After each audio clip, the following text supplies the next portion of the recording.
Yo, this concept of like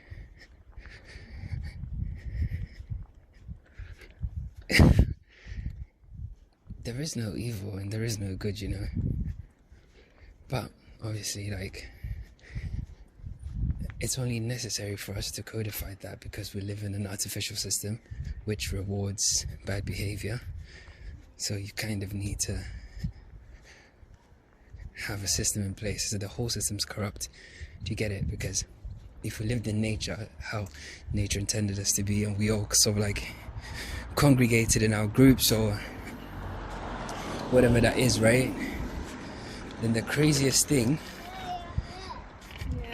then the crazy thing to consider is this: if that happened in that world, there would be no such thing as like going to another man's like country to go and pillage them because you got more guns. Like, nature will self-correct, because just like how everything has a purpose, i.e. if you look at, say, let me think of an example, like everything has a purpose, right? So in animal kingdoms, if you look at like baboons or chimps or gorillas or whatever, yes, they do have their conflicts and stuff, which is all part and parcel of the whole game, but there is no collective. So it's like if they kill a male, or they all get together and kill a male because he was mean or whatever, then whatever decision was taken for the interest of the whole group. If an alpha decides to go into war with another alpha, the whole point of the whole thing, the actual core message is he's trying to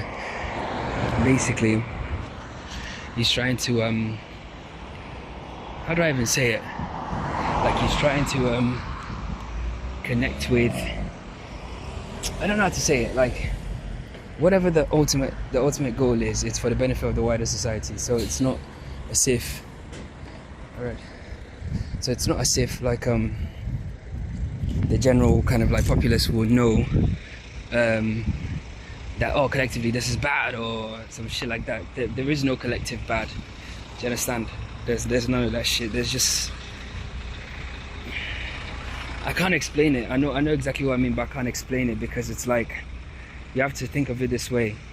Like, say you have like the modern world, right? Banking is collectively wrong because it only benefits like a small percentage of people. It doesn't benefit the whole society, whilst it focuses on destroying society. So like wars and big pharma, all these shits that like essentially just fuck up society would not exist.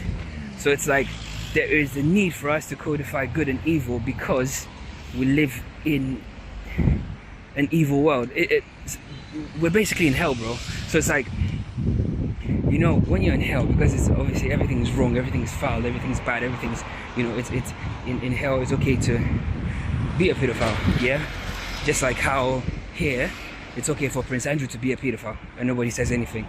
It's okay for whether like it's okay for Jeffrey Epstein. I'm not saying these stories are necessarily true. I'm just telling you the matrix script of the place we live in. Yeah, like countries can go to war, illegal wars, and just go and kill people, bomb them, and all that. Yeah, and it's fine. In hell, this will pass. But only in hell, because there's this crazy murder, pillage, rape, robbery, all this shit that goes on 24/7. Because all of that happens every day. They have to codify what's actually good and evil, because everything here is evil, right? Like I can't explain this shit, man. It's like everything's fucking,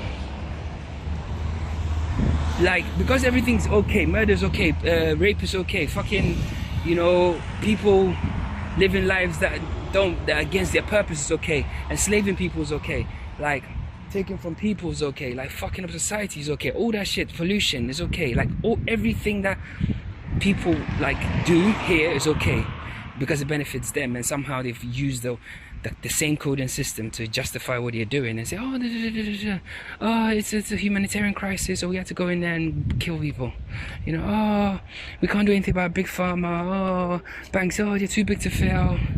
Oh, like, Andrew's not really a pedophile, like he's a member of the, like, he can't really be convicted. Oh, Epstein, oh, we don't really know if people went there.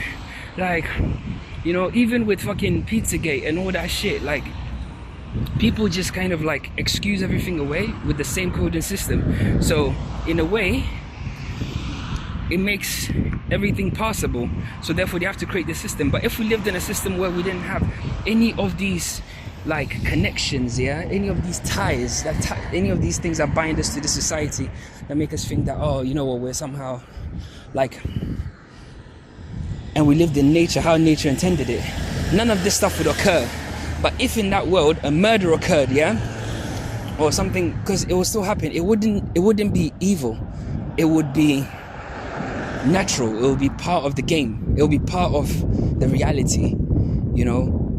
And in that reality, we're repulsed by certain things, and because we know that certain things are pedophilia and rape and all that, we have very strong feelings about them cheating people, all that kind of shit, yeah, attacking vulnerable people, all that kind of stuff. In our collective societies that we live in, those things would not really exist. You couldn't run it and just think that it's okay, you're going to do it to somebody else, because naturally you're repulsed by it. Collectively we'll have that shared kind of understanding. Do you see what I'm trying to say? So I know it's a lot, I can't really articulate my words, but man, it's not the way you think it is, because in fact, like, it's not the way you think it is really, because in fact, if you really kind of break it down, yeah, this place is truly, truly hell, bro. And that's the only reason why things can run here. Certain things can run. Do you know what I mean? Like, they can go and assassinate somebody or whatever, and, you know, Saudi Arabia can chop your head off for witchcraft and all that kind of stuff. But some people might say, oh well, maybe in their society that's the system they've codified, and that's how anti they all are to it, so therefore it should be allowed, right? And to those people I say no, because it shouldn't affect outside people, because they don't own the earth. They own their society, but they don't own the earth. Do you understand? They don't own anything. Nobody owns anything. Like, it's a dream. So if you go to Saudi and you commit a crime, you know, if you commit a crime against a Saudi person or in a Saudi against their society, then of course they're allowed to take any kind of action towards you that they feel is fit, right? And that's fair. But if it's like superstitious, like witchcraft, or, you know, or not really, there's no real concrete evidence and shit like that, or because the person is a political dissident, or any of those kind of weird things, and any of those kind of weird things, then it shouldn't be okay.